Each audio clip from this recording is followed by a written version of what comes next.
Farewell.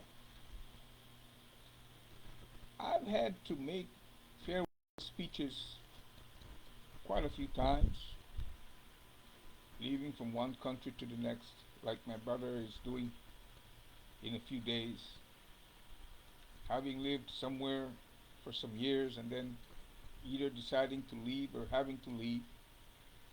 I remember celebrating Belize's 1981 independence almost 45 years ago and recall that my brother was already in the United States. So after 45 years, he's finally retired.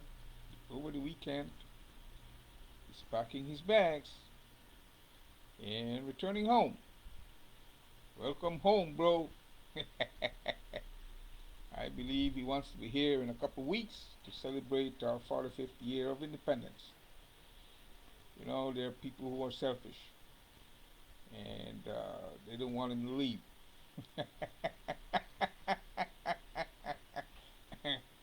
Life as a whole is bountiful, a shared commodity. So each only has his own body and mind. No one has his or her own life.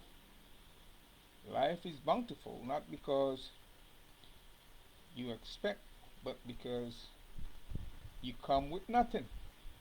Therefore, everything that you are, that you own, that will ever belong to you, puts you on the profit side. For life is bountiful. Human being created one of a kind. Human being meaning one knowing how to be. Miserable keep asking themselves, miserable people, whether to be or not to be. When God created you, did He make a mistake? Well, if so, be gone, darn it. You don't want to be here, then be gone already. Some of you who are laughing are the same ones be crying this so-called want of a better place, demeaning God's created universe. You're finding fault with the creation and blaming the creator. Oh boy. You, the not to be, and you yearning for a better place. Remember, you have to die first. Philosophies, what are they? They're explanations made up by people for things they're unable to explain. The scriptures say that you must seek in order to find. That's what I'm doing. I'm a seeker of truth and knowledge. And the intellect is the tool for exploration. If you anchor, how can you set sail? And unless you set sail, how can you explore? Life is an expedition. Life for you may be full of either mysteries or mistakes. Notwithstanding, as you sojourn through it and begin to realize your mistakes, what you are then becoming is a mystic. A mystic is neither an optimist nor a pessimist. A mystic is a realist, one who sees life just the way it is. For God is real and so is life. Truth and reality are what come naturally. If you have to invent them, then they are lies. Reality never changes. Truth and reality are related in that truth is something you can only come to realize for yourself. Not something you read in a book or hear a professor utter. It's whenever you go, wow, now I got it.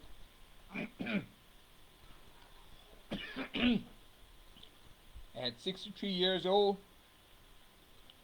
after trying to find myself and the true nature of my own existence, I only came to terms with it in the last 8 or so years. And it was not until I decided to get rid of my nonsense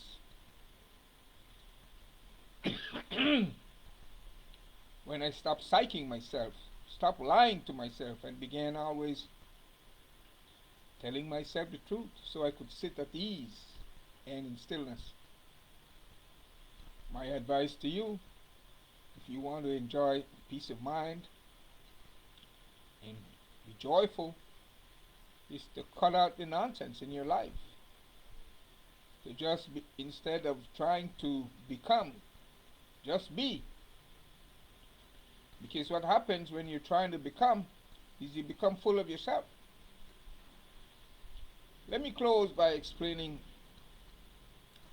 physicality versus spirituality so people can clearly understand it. Physicality, wherein you exercise the option to be governed through your physical body and mind, by and large is trying to squeeze pleasure out of the environment. Physicality is the material universe. Spirituality, on the other hand, is the realm of nothingness, the realm of boundlessness, no boundaries, and the realm of physicality goes around and around in a cycle. Different day, same bull. But the realm of spirituality is where it can grow and expand without limit. It is boundless. And you are a spirit being at the core. So in choosing to become governed by your spirit instead of your body and mind, what you do literally is dumb down yourself.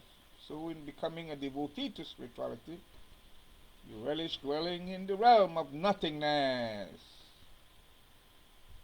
You know, when you're alone, if you're lonely, then you're in bad company. Nothingness is the realm of the spirit. You become nothing. So, as you decrease physically and increase spiritually, more and more you become nothing. Nothing is not a bad word at all in spirituality. Another word that is not a bad word in spirituality is surrender.